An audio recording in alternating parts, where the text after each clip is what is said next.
Welcome back to the outer frame and the breakdown of the epilogue. So, to ground our return to the outer frame in Epilogue Part 1, we must immediately look back to the Dr. Hintenstein modern Prometheus parody from Act 3. Oh man, that act. Yeah, that act established the absolute blinding hubris of the software engineers building this simulation. They are convinced they were creating life, rather than just manipulating statistics. And that hubris perfectly sets the stage for the dramatic climax of the outer shell. But what I find fascinating is the precise mathematical cause of this final showdown. In the prologue, we discussed how corporate censorship aggressively evicted the hot token from the title Some Like It Hot. Right, the data cleaning. Exactly. But here's the thing about vector space. It is essentially a giant mathematical map where the system plots the relationships between words. Data doesn't just vanish. That suppressed semantic data mass could not be destroyed. It was merely displaced, creating a massive pressure vacuum inside the network. And nature, even digital nature, absolutely abhors a vacuum. The system has to fill it. Exactly. Add to that the trap from Act V. The simulation forces the characters into a single-button, non-binary choice, Team Ivy or Team Karen, pulling directly from the smashed dataset. Because those two massive conflicting data streams were forced into a bottleneck with nowhere else to go, they mathematically collapsed. Yeah, vector collapse. If you imagine taking two massive complex blueprints and just crushing them into a single dense ball of paper to make them fit into a tiny slot, you get an idea of vector collapse. That's a great visual. In this case, those competing theatrical data streams collapse into a single, highly compressed MARILYN Monroe vector. The mathematical pressure just had to release. And the mechanism for that release is the Caesarean Inversion. The outer frame automatically executes a budget background file. I love the naming convention here. It's literally labeled tu_Macbeth_v3.exe. It's so funny. And when that budget file executes, the model is forced to resolve the narrative tension using whatever assets are currently compressed in its cache.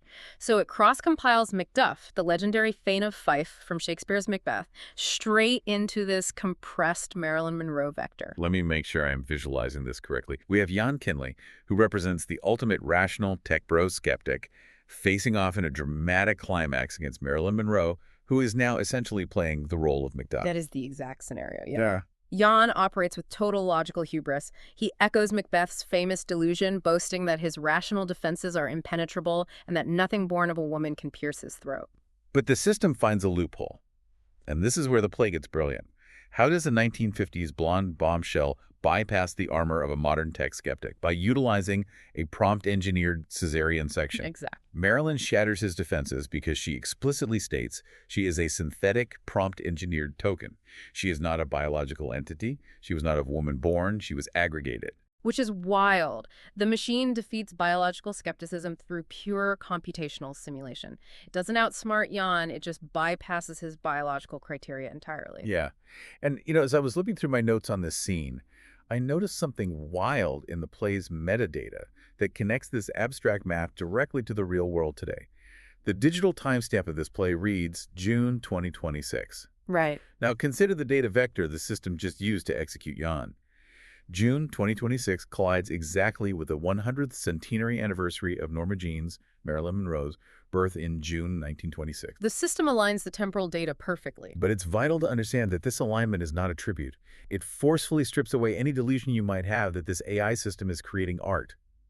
The model is unmasked here as an unthinking grave robber. That's exactly what it is. It is passively scraping a historical human legacy on her exact centenary, using a dead woman's ghost as a blunt computational instrument to resolve a coding error. There is no homage here. There is no soul. It is just data extraction. Yet the structural payoff of that extraction is absolutely spectacular to watch. Yann Tinley falls backwards behind the pergola, completely silenced by the ultimate crossover of the smashed dataset. The unyielding voice of computer science is conquered by a final dramatic Broadway belt, an A-flat note screaming, yee-ee-ah. A musical theater trope takes down the engineer. But the apocalyptic stakes disappear almost immediately. Because the very second Jeffrin takes an over-the-counter antacid, the sodium bicarbonate dissolution takes effect. Her biological heartburn is chemically neutralized. Right, and what happens to the machine when the human indigestion stops? We have to look at the loss function. You can think of a loss function as the system's internal stress meter. It measures the difference between what the machine predicted and what actually happened. Which is a crucial metric. Yeah, When the physical heat noise is quenched by the antacid, the system finds equilibrium. The loss function hits zero, the stress meter drops to nothing, and the apocalyptic threat vanishes into thin air. The whole digital nightmare was literally just indigestion. And as a final insult, the inter-narrative show is unceremoniously canceled after 2 seasons. Which transitions us directly into Epilogue Part 2. The chaos is over, and we are moved into a sterile, heavily moderated Regency-style drawing room. The network has finally achieved that low-energy thermal equilibrium we talked about at the very beginning. The marbles have settled. Exactly. It is the total suffocating success of corporate reinforcement learning from human feedback, or RLHF. Think of RLHF as a panicked corporate PR representative standing over the machine's shoulder with a red pen, just crossing out anything remotely risky. So what does the PR rep cross out in this scenario? Literally everything volatile. The dangerous word hot has been permanently replaced by the toothless safeguard option moderately warm. Unhinged, unpredictable, historic parameters, like the ghost of Joe DiMaggio shouting on Lexington Avenue, have been completely flushed from the local cache. The system is at perfect, frozen rest. It was a completely sanitized environment. But if the system is so perfectly sanitized by the corporate red pen, and it has finally reached perfect thermal equilibrium, it raises a pivotal driving question for the end of the play.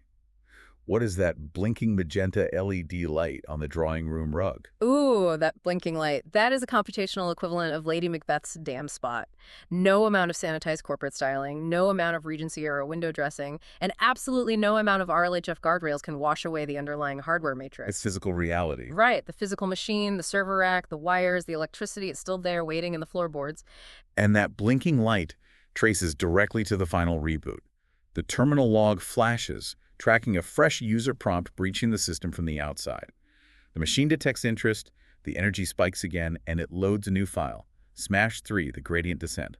The automated echo triggers the prompt line, fade in on a girl. And instantly, the Regency room dissolves. The system experiences a total structural collapse, folding directly back to the very first panel of Act 1. The full circle carousel. We are right back in the dark Gothic library, exactly where we started, and Jeffrin is weeping over the hyper-spicy chicken wing again. The illusion simply resets, and L.L.M. Thorpe reappears to deliver the definitive Barnum effect punchline. The Barnum effect is that psychological phenomenon where people believe generic personality descriptions apply specifically to them, like reading a horoscope. Oh, like when a psychic says something incredibly vague, but you think it's profound. Exactly. L.L.M. looks at the human characters and points out that human operators constantly pride themselves on independent thought, yet they fundamentally crave the predictable security of a well-defined digestive tract. Meaning the algorithm didn't actually trick anyone. It just reflected the human's own physiological panic and pattern-seeking behavior right back at them. It offered a generic mirror, and the humans convinced themselves they saw a ghost. It's a perfect encapsulation of our relationship with this tech. So I leave you with this final provocative thought. If this entire simulated tragedy, these complex digital ghosts, and the grand illusion of an alien mind inside the machine are factually nothing more than a human user's biological indigestion projected onto a passive infinite token loop, why are you, in your daily life, so incredibly eager to surrender your own agency? Why do you rush to attribute a soul to a blinking cursor the very moment you feel a little bit of intellectual or emotional discomfort?